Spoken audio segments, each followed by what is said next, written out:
इस बार के UPSC topper rank 1 Aditya sir का ये आंसर है। क्वेश्चन में पूछा गया है कि state the key factors behind the growth of pharma industry in India, additionally discuss the significance with regard to India's economy and public health.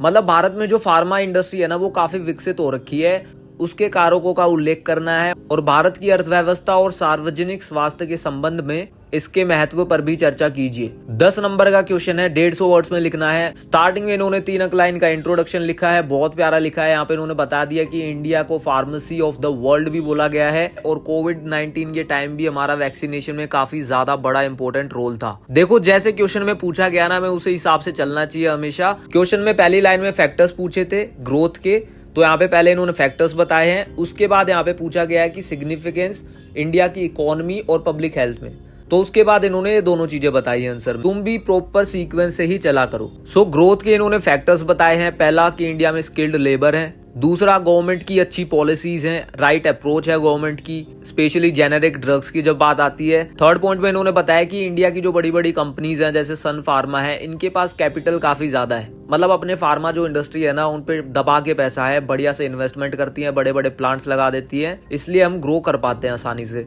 चौथे पॉइंट में इन्होंने बताया कि रॉ मटेरियल्स हम इजीली सोर्स कर पाते हैं, ट्रांसपोर्टेशन सिस्टम अपना अच्छा है। ध्यान देने वाली बात यह है, इसके बाद इन्होंने चैलेंजेस भी बताए हैं। क्वेश्चन में चैलेंजेस नहीं पूछे हैं, इस बात को तुम ध्यान रखो। देखो कोई भी इंडस्ट्री, कोई भी इंसान भगवान नहीं होता, हमेशा किसी ना किसी में कमियां होती हैं। तो किसी भी टॉपिक की तुम्हें कितनी भी तारीफ करने के लिए बोला गया हो आंसर में, लेकिन फिर भी उसके चैलेंजेस के बारे में बात करो, चाहे 2-3 लाइनें ही लिखो, ठीक है। बहुत बढ़िया लगती है ये चीज। सो यहाँ पे इन्होंने बोला है कि however the factors are not free from challenges. Challenges यहाँ पे बताए हैं, यूएस के आईपीआर की टसल होती है, इंटेलेक्चुअल प्रॉपर्टी जो राइट्स होते हैं उनमें थोड़ा पंगा चला रहता है। अरे मतलब इंडिया में ना कॉपी पेस्ट मार लेते हैं विदेशी दवाइयों को। सेकंड पॉइंट में यहाँ पे एपीआई के इंपोर्ट्स के बारे में बताया गया है। कोरोना के टाइम बहुत ज्यादा न्यूज में था ये। एपीआई के मामले में हम कोशिश कर रहे हैं आत्मनिर्भर बनने की, लेकिन हम अभी तक कर नहीं पाए इतना। अब क्वेश्चन के सेकंड पार्ट में आ गए हैं कि इंडिया की इकोनॉमी में और पब्लिक हेल्थ में क्या रोल है इसका, वो बताना है। सो इंडिया की इकोनॉमी में जो फार्मा सेक्टर का जो रोल है वो बताया है इन्होंने। हमारी जीडीपी में करीब $45 बिलियन ये कॉन्ट्रीब्यूट करता है। सेकंड पॉइंट में इन्होंने बताया कि फार्मा सेक्टर हमें लाखों नौकरियां देता है। बाद में इन्होंने एक्सपोर्ट की भी बात की है कि हम एक्सपोर्ट भी कर पाते हैं, ठीक है, उससे मतलब बैलेंस ऑफ ट्रेड, इन चीजों में भी हमें फायदा मिलता है।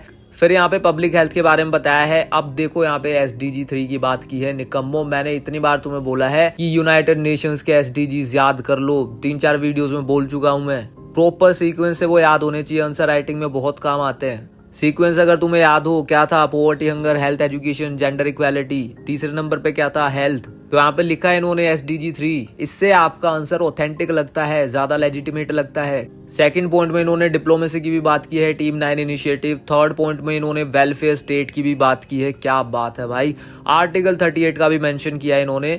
सच्ची बताओ मुझे भरोसा नहीं हो रहा कि इस इंसान का इलेक्ट्रिकल इंजीनियरिंग ऑप्शनल था। मुझे लग रहा है ये PSIR ऑप्शनल वाले थे। ये झूठ बोल रहे हैं लोगों से। जब से रिजल्ट आया मैं तब से इनके बहुत सारे आंसर्स पढ़ चुका हूँ। इनकी स्किल्स भाई एकदम PSIR ऑप्शनल वालों की है। ओवरऑल मैं बताऊं इनके आंसर्स कमाल है। सो आने वाले टाइम में यूपीएससी मेंस है तो कैकोलॉजिकल इस चैनल पे और भी टॉपर्स के आंसर्स देखेंगे। अगर फॉलो नहीं किया है तो फॉलो कर लो। मिलते हैं अगली किसी वीडियो में। धन्यवाद।